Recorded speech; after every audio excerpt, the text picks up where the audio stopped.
Russell had prepared a room for the arrival of the babe he knew would be his son. And once Joseph Bernard Ratliff was in it, the world was made right. A bouncing little baby boy, just for them, made of them. Oh, how incredible his little bird had been. The respite after the ordeal of birth was bliss for him.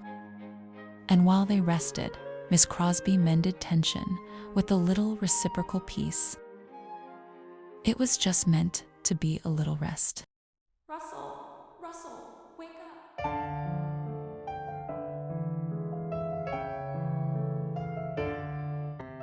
The funeral for Virginia Ann Ratliff was nothing short of heartbreaking.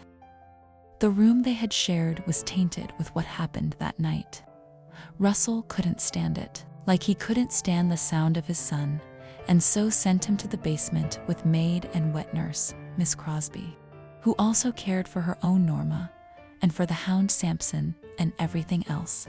She was the one who cleaned the room after Ratliff decided to sleep in his study. She was the one who tended to the garden, tended to the animals, tended to hearth and belly.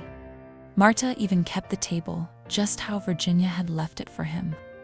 It was a sad state of affairs with both Ratliff men wallowing in sorrow.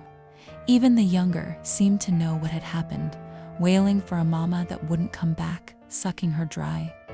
There wasn't enough Marta to do it all, so she demanded the senior Ratliff get her some help, and soon.